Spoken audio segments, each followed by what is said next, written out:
Good morning to all. Students, we had already discussed two chapters in geography book. First is environment and second is inside our earth.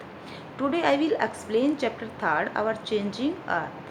In chapter 3, our changing earth, some topics are: the first topic is lithospheric plates, volcanoes, earthquakes, uh, major landforms, or in major landforms different types of topic: work of the river, work of sea waves, work of ice and work of wind. ये सारे topic हम discuss करेंगे।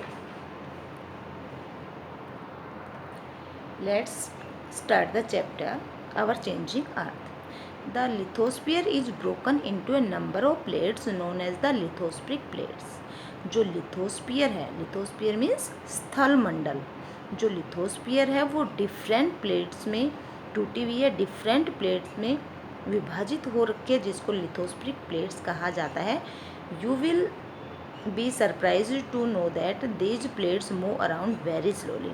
इस बात को देख के आप बहुत सरप्राइज होंगे कि हमारी जो प्लेट्स हैं वो बहुत ही वेरी स्लोली मूव करती हैं। Just a few millimetres each years. एक साल में कुछ ही मिलीमीटर्स वो मूव कर पाती हैं। This is because of the movement of the molten magma inside the earth. और ये सारा प्रोसेस जो मोल्टन मैग्मा है, मोल्टन मैग्मा मीन्स जो पिघला हुआ मैग्मा होता है अर्थ के अंदर, उसी की वजह से ये मूवमेंट कर पाती हैं। The molten magma inside the earth moves in a circular manner. जो मोल्टन मैग्मा है वो अर्थ के अंदर एक सर्कुलर मैनर में वो मूव करता है। As shows in the activity, जैसे कि इस एक्टिविटी में दिखाया गया है। एक्टिविटी में क्या है कि take a small coloured paper pellet and put it into the beaker half filled with water, place the beaker on the top stand. ये कहता है कि एक छोटा कलर पेपर पैलेट लेंगे, मतलब पेपर्स की बोल लेंगे, कलर पेपर की एक बोल लेंगे और उसको हम बीकर में डाल देंगे और पानी को बॉईल करेंगे। और पानी को जब बॉईल करेंगे तो जैसे जैसे पानी बॉईल होता जाएगा और उसको ढक देंगे। ढकने के बाद जब पानी गर्म होगा तो उसमें layers on water then sink boiled after the coloured layers of the water molten magma inside the earth moves in a similar manner. तो उसमें आप देखोगे कि जो बॉइल्ड वाटर है वो एक तो सिमिलर मैनर में ही वो बॉयल होगा। और उसके बाद जो पेपर पैलेट थी, जब तक वाटर ठंडा था, जब तक जो पेपर पैलेट थी, पेपर की जो बोल थी वो पानी में ही नीचे ही रह गई। लेकिन जैसे जैसे पानी बॉयल होता चला गया, जो पेपर पैलेट थी वो ऊपर उठने लग गई। तो इसी तरह से ये एक जो मैग्मा होता है उसी का ही एक एग्जाम्पल, एक एक्टिविटी के रूप में दे रखा है। The movement of these plates causes changes on the surface of the earth। Plates जो हैं उसका मूव होने का एक कोज है कि change on the surface of the अर्थ। जब वो मूव करती हैं तो अर्थ की जो सरफेस है वो भी चेंज होती है। The earth movements are divided on the basis of their forces which cause them. जो अर्थ मूवमेंट्स हैं वो basis of the forces base पे डिवाइड हो रखी हैं। The forces which act in the interior of the earth are called as the exogenic force, and forces that work on the surface of the earth are called the exogenic force। जो force जो inside the अर्थ, जो हमारी अर्थ के अंदर ही act करता है, उसको endogenic force कहा जाता है। और जो फोर्स जो सरफेस पर, जो अर्थ सरफेस के ऊपर, मतलब इंटीरियर ना होके वो अर्थ सरफेस के ऊपर वर्क करता है, उसको एक्सोजेनिक फोर्स कहा जाता है। अर्थ मूवमेंट के इसमें कुछ एग्जांपल्स दिए हैं। अर्थ मूवमेंट्स, जो अर्थ मूवमेंट्स हैं वो there are two types. First is endogenic force और second is exogenic force. First is endogenic और सेकंड इज एक्सोजेनिक फोर्स। जो एंडोजेनिक फोर्स हैं वो टू टाइप्स के होंगे, एक तो सडन फोर्स होंगे और दूसरे डिसोपेलिक या फिर उसको हम स्लो फोर्स भी हम कह सकते हैं। सडन फोर्स जो है जो अचानक से फोर्स हो जाते हैं, सडन मतलब अचानक से हो जाते हैं, जैसे अर्थक्वेक, वोल्केनो और लैंडस्लाइड्स। और जो स्लोली प्रोसेस जिनका होता है जैसे बिल्डिंग, माउंटेन्स एक्सेट्रा। जो एक्सोजेनिक जो फोर्स होते हैं उसमें इरोजनल और डिपोजिशनल की जो मेथड्स होते हैं, जो प्रक्रियाएं होती हैं वही आते हैं। इनके रिजल्ट्स क्या हैं, जैसे रिवर्स, विंड्स, सी वेव्स और glaciers. Endogenic force sometimes produce sudden movements. Endogenic जो फोर्स होते हैं कई बार वो सडन मूवमेंट होते हैं, and at the other time produce the slow movement, और कई बार वो स्लो मूवमेंट में भी आते हैं। Sudden movements like the earthquake, volcanoes cause mass destruction over the surface of the earth. और जो सडन मूवमेंट्स जो होते हैं, एक्सोजेनिक एंडोजेनिक जो फोर्स है उसमें कुछ सडन मूवमेंट्स होते हैं, जैसे अर्थक्वेक और वोल्केनोज। जो अर्थक्वेक और जो वोल्केनोज होते हैं इनसे बहुत बड़ा डिस्ट्रक्शन होता है। डिस्ट्रक्शन मीन्स हानि, बहुत ही ज़्यादा नुकसान उसमें अर्थ सरफेस पे होता है।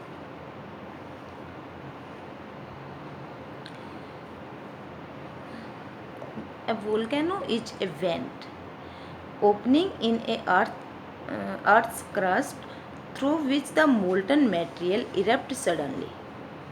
जो वोल्केनो है ये वोल्केनिको ज्वालामुखी कहा जाता है। ये जो हमारी क्रस्ट होती है उस पर एक खुला एक ऐसा वेंट होता है जिसमें से जो मोल्टन मैग्मा होता है, मोल्टन मटेरियल्स जो होते हैं वो सडनली इरेप्ट होते हैं, जैसे इसमें फिगर में दिखाया गया है।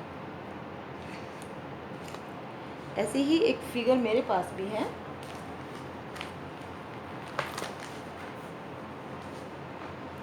ये जो फिगर है इसमें जैसे कि दिखाया गया है,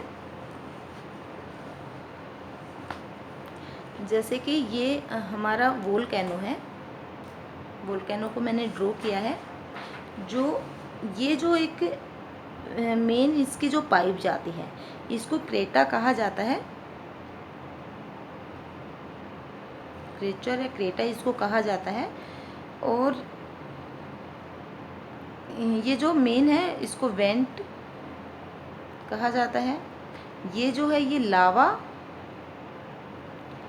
और ये जो ऊपर जो ये निकल रही है हमारे यहाँ से इसको गैसेस और एसिड ऐस होती है।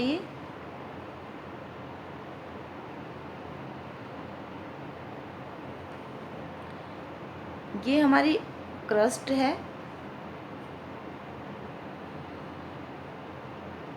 इसके नीचे जो एक लेयर दी है वो लेयर मेंटल लेयर होती है।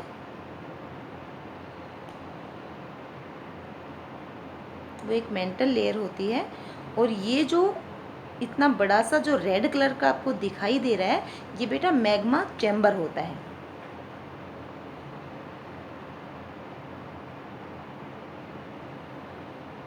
यहाँ पे बहुत सारा मैग्मा इकट्ठा हो जाता है और इकट्ठा होने के बाद वो बाहर निकलता है। तो ये सारे नाम इसमें मैंने लिख दिए हैं। जैसे ये अर्थ की क्रस्ट है, ये मेंटल है, ये जो अर्थ की ही एक लेयर होती है, और इसके नीचे अर्थ की क्रस्ट मैंने आपको फर्स्ट चैप्टर में बताई थी जिसको कोर कहा जाता है। ये मैग्मा चैम्बर होता है। उसके बाद ये एक वेंट होती है जो मेन पाइप इसकी होती है जहाँ से मैग्मा सडनली बाहर इरेप्ट होता है। तो ये वेंट होती है। ये लावा जो है ये कहीं से भी निकल सकता है, इसमें जहाँ से भी इसको रास्ता मिल जाएगा लावा जो ये कहीं से भी निकल जाएगा।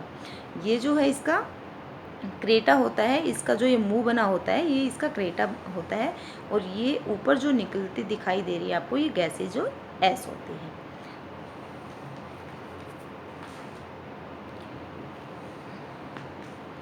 उसके बाद similarly when the lithospheric plate move the surface of the earth vibrate. जैसे लिथोस्फेरिक प्लेट मूव करती है तो अर्थ की जो सरफेस होती है वो वाइब्रेट होती है। The vibration can travel all around the earth. और ये जो वाइब्रेशन जो है ये अर्थ पर चारों तरफ हो सकता है। These vibrations are called the earthquake. और ये जो वाइब्रेशन होता है इसी को ही अर्थक्वेक कहा जाता है। अर्थक्वेक मीन्स जो भूकंप आता है उसको कहा जाता है earthquake. The place in the crust where the moment starts is called the focus. और जहाँ से ये अर्थक्वेक क्रस्ट से स्टार्ट होता है उस मोमेंट को, उस स्टार्ट होने वाली जो जगह होती है उसको फोकस कहा जाता है। The place on the surface above the focus is called the epicentre. और वो जो फोकस बनता है उस फोकस के अंदर भी एक पॉइंट होता है, एक प्लेस होता है जिसको एपिसेंटर कहा जाता है। Vibrations travel towards from the epicentre as waves. जो वाइब्रेशन जो होता है वो धीरे धीरे ट्रेवल करता है, धीरे धीरे आगे बढ़ता है एपिसेंटर से वेव्स के रूप में। Greatest damage is usually closest to the epicenter and the strength of the earthquake decreases away from the center। और जैसे जैसे एपिसेंटर से वो वेव्स जो हैं वो दूर जाती जाती हैं वैसे वैसे उसका प्रभाव, उसका इफ़ेक्ट जो है अर्थक्वेक का कम होता है। उसके आसपास, उसके चारों तरफ की जो वेव्स होती हैं या जो जगह होती है, जो प्लेसेज होती है, वहाँ इसका इफ़ेक्ट ज़्यादा होता है, जैसे कि इस फिगर में दिखाया गया है। फिगर में दिखाया गया है कि ये जो है इसमें दिखा रखा है this is where the earthquake occurs. यहाँ से अर्थक्वेक अकर हुआ है। It is origin of the seismic energy. ये वेव्स के रूप में आगे बढ़ गया है और जैसे जैसे जितना जितना फैलता गया है इसके आसपास का जो एरिया ये ज़्यादा इफ़ेक्ट होता है। जैसे जैसे ये दूर जाता जाता है तो इसका जो इफ़ेक्ट है वो कम होता जाता है। ये एक एपिसेंटर है, ये प्लेट की बाउंड्री होती है। ये seismic waves radiation out in the directions, ये इस डायरेक्शन में जाती हैं, ये इस डायरेक्शन में जाती है, ये इसमें फिगर में दिखाया गया है। एक ऐसा ही डायग्राम मैंने ड्रॉ किया है जो ओरिजिन ऑफ द अर्थक्वेक को शो करता है। इसमें ये अर्थक्वेक जहाँ से अकर होता है, ये वो वाला पॉइंट है जहाँ से अर्थक्वेक अकर होता है। ये इसका एपिसेंटर होता है।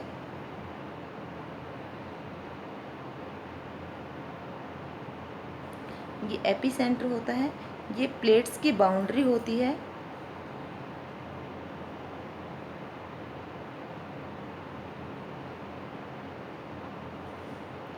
ये कुछ सिस्मिक वेव्स इसमें दिखा रखी हैं, ये वाली सिस्मिक वेव्स दिखा रखे हैं इसमें आउट एंड डायरेक्शंस। कोई इधर हैं, कोई इधर हैं, ये इसकी वेव्स दिखा रखी हैं। तो ऐसे ही आप दोनों डायग्राम बेटा ड्रॉ करके अपनी फेयर नोटबुक में पेस्ट कर लेंगे विद लेबलिंग। ये लिथोस्फेरिक जो प्लेट है उसकी डायरेक्शंस दिखा रही हैं। जो लिथोस्फेरिक प्लेट है वो 3 तरह की होती हैं, एक तो डाइवर्जेंट होती हैं, कन्वर्जेंट होती हैं, एक ट्रांसफॉर्म होती है। तो जो डाइवर्जेंट जो होती हैं उनकी जो डायरेक्शंस होती हैं वो अलग अलग होती हैं। जैसे एक एरो इसमें इधर दिखा रखा है और दूसरा एरो इसमें उधर दिखा रखा है। इसका मतलब ये अलग अलग, एक इधर जा रही है और दूसरी उधर जा रही है, मतलब अलग अलग डायरेक्शंस में दोनों जाते हैं, तो इसको डाइवर्जेंट लिथोस्फेरिक प्लेट कहा जाता है। जो दूसरी जो प्लेट है, कन्वर्जेंट जो प्लेट है, उसमें दोनों ही जो प्लेटें हैं वो एक ही साइड आ रही हैं। एरो से शायद आप समझ रहे होंगे कि ये वाला जो एरो है इधर है और ये वाला जो एरो है ये ऐसे है।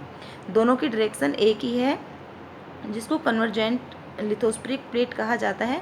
थर्ड जो है वो ट्रांसफॉर्म है, और ट्रांसफॉर्म में एक ऊपर जाती है और दूसरी नीचे की साइड आती है, जिसको ट्रांसफॉर्म लिथोस्फेरिक प्लेट कहा जाता है। एक एक्टिविटी के थ्रू यहाँ पे अर्थक्वेक को समझा रखा है। Take a container, fill it with water and close it with a lid and put the water to boil.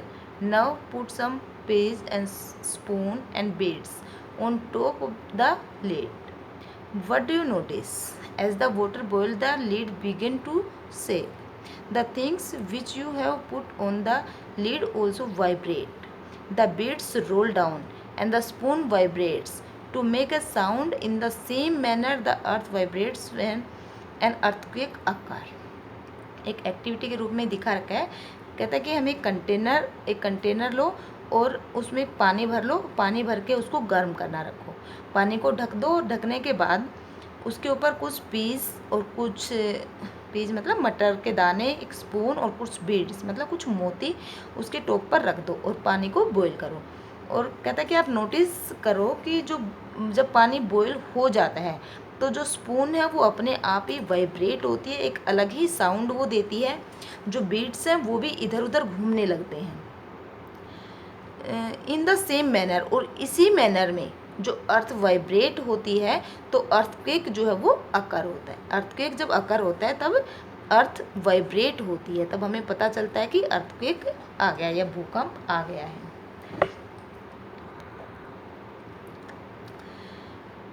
There are 3 types of the earthquake waves. यहाँ पे जो अर्थक्वेक वेव्स हमने पढ़ी हैं, तो जो ये वेव्स जो होती हैं ये 3 टाइप्स की होती हैं। फर्स्ट जो वेव है वो पी वेव्स और द लॉन्गिट्यूडनल वेव्स भी उसको कहा जाता है। सेकंड जो है वो अर्थ वेव्स होती है और इसको ट्रांसवर्जन वेव्स भी कहा जाता है। थर्ड एल वेव्स, और एल वेव्स जो है इसको सरफेस वेव्स भी कहा जाता है। पी वेव्स, पी का मतलब होता है प्राइमरी वेव्स, पी का मीन्स होता है primary waves. It is also called the longitudinal waves, इसको लॉन्गिट्यूडनल वेव्स भी कहा जाता है। These move in a forward and backward motion are in the first to reach the surface of the earth। ये जो waves होती है ये फॉरवर्ड और बैकवर्ड मतलब आगे और पीछे दोनों तरह से ये मूव करती है और बहुत ही जल्दी ये अर्थ सरफेस पे पहुंच जाती है। सेकंड जो है हमारी एस वेव्स, जो एस वेव्स है उसको सेकेंडरी वेव्स भी कहा जाता है। S means secondary, secondary waves भी इसको कहा जाता है। It is also called the transversion waves, इसको ट्रांसवर्जन वेव्स भी कहा जाता है। These are the second waves to reach the station, ये सेकेंड वेव्स होती हैं जो स्टेशन पे इसके बाद पहुंचती हैं। These moments is similar to the moments of the shake. These cannot travel through the liquid and produce a strong shaking action which cause the damage। इससे ज़्यादा ये डैमेज करती हैं। जो थर्ड है एल वेव्स, एल वेव्स का means long waves. Long waves also called the रेलिनिक waves या फिर L waves. The long waves इसको मेनली कहा जाता है। These are produced by the interaction of P and S waves. ये ज़्यादा पी और जो एस वेव्स हैं मतलब फर्स्ट और सेकंड वाली पी और एस वेव्स जो हैं उसमें इंट्रैक्शन होती है। These originate from the epicentre and cause the maximum damage. ये जो एपी सेंटर होता है वहीं से ओरिजिनेट होती हैं और मैक्सिमम डैमेज भी करती हैं। Although earthquakes cannot be predicted, the impact can certainly be minimized if we are prepared beforehand। कहते हैं कि जो अर्थक्वेक जो है उसकी जो प्रिडिक्टेड हैं, प्रिडिक्टेड मतलब पॉसिबिलिटीज या संभावनाएं, हम भविष्यवाणियाँ कह सकते हैं, वो इतनी ज़्यादा सफल नहीं हो पाती हैं। Impact can certainly be minimise, और कहता है कि अगर लेकिन ये हमें इसका पता हो कि भूकंप आने वाला है या अर्थक्वेक आने वाला है तो हम निश्चित रूप से इसको कम कर सकते हैं, इसकी पहले से ही हम तैयारियां कर सकते हैं। Some common earthquakes predicted methods adopted the locally by the people include the studying animals behaviour, fish in the ponds get agitated, snakes come to the surface. कुछ जो कॉमन पीपल हैं वो अर्थक्वेक के बारे में मतलब उनकी भविष्यवाणियों के बारे में कुछ अपने मेथड्स के थ्रू ही अनुमान लगा लेते हैं। जो लोकल पीपल होते हैं वो एक तो एनिमल के बिहेवियर से, वो एनिमल्स जो होते हैं उनके बिहेवियर से वो जान लेते हैं कि हाँ अर्थक्वेक आने वाला है। जैसे फिश जो है वो पोंड में एजिटेटेड हो जाती हैं वो, और जो सांप होते हैं वो भी अर्थ सरफेस के ऊपर आने लगते हैं, जिससे जो कॉमन पीपल होते हैं उनको पता चल जाता है कि अर्थक्वेक आने वाला है। वो अपने आइडियाज़ लगाते हैं ऐसे। An earthquake is the measured with A machine called a seismograph. जिससे अर्थक्वेक नापा जाता है उस मशीन को सिस्मोग्राफ कहते हैं। The magnitude of the earthquake is measured on the Richter scale, और जिससे मेजर किया जाता है उसको रिएक्टर स्केल कहा जाता है। मतलब कितनी कितना भयंकर है, कितना ज़्यादा ये आया है अर्थक्वेक, उसको जो उसे नापा जाता है उस स्केल को रिएक्टर स्केल कहा जाता है। अगर 2.0 का कहते हैं कि अर्थक्वेक आया है तो वो बहुत ही कम होता है। अगर 5 का an earthquake over 5.0 can cause the damage from the things falling। 5 का अगर आता है तो भी बहुत सारी चीज़ें डैमेज हो जाती हैं। 6 का आता है तो हाइयर माना जाता है, लेकिन 7 का अगर आता है तो classified as the major earthquake, तो बहुत ज़्यादा डिस्ट्रक्शन होने की पॉसिबिलिटीज होती हैं। इसमें एक छोटी सी सिस्मोग्राफ की पिक्चर दी है। ये एक छोटा सा सिस्मोग्राफ दिखा रखा है। It is a device, it is a machine and earthquake is measured by this. और अगर अर्थक्वेक आ जाता है तो इसमें कुछ सपोर्टिंग सिस्टम्स इसमें दिए हैं कि हमें क्या करना चाहिए अगर सडनली अर्थक्वेक आता है तो। एक तो सेफ स्पॉट, हमें सेफ स्पॉट को ढूंढ लेना चाहिए, जैसे under the kitchen counter, table और desk, against the inside the corner और वॉल। एक तो किचन का जो काउंटर होता है उसके नीचे, टेबल के नीचे, ये किसी डेस्क के नीचे, या फिर जो कॉर्नर होता है वॉल के कॉर्नर में या कॉर्नर के इनसाइड की तरफ हमें खड़ा हो जाना चाहिए ताकि हम इस अर्थक्वेक से बच सकें। सेकंड में लिखा है कि स्टे अवे फ्रॉम, इनसे हमें दूर रहना चाहिए, जैसे फायर प्लेसेस से, areas around the chimneys, windows और settled including the mirrors and the picture frames. जैसे आग के जो प्लेसेज होती हैं, जो चिमनीज होती हैं, जो विंडो जो टूट जाती हैं, या फिर जो मिरर होते हैं, पिक्चर के बहुत सारे पिक्चर्स के जो फ्रेम होते हैं उनका टूटने का ज़्यादा डर रहता है, इसलिए हमें इन सभी चीज़ों से दूर रहना चाहिए। बी प्रिपेयर्ड, पहले से हम तैयार रह सकते हैं। कि spread awareness among your friends and family members and face any disaster confidently. जो भी डिजास्टर आती है, डिजास्टर मतलब अर्थक्वेक है, जो अचानक से जो सडन इरेप्ट हो जाता है, जैसे भूकंप है या फिर वोल्केनो इरेप्ट हो जाता है अचानक से, तो इन चीज़ों के लिए हमें अपने फैमिली में और अपने फ्रेंड्स में अवेयरनेस को बढ़ावा देना चाहिए और साहस से उनका सामना करना चाहिए।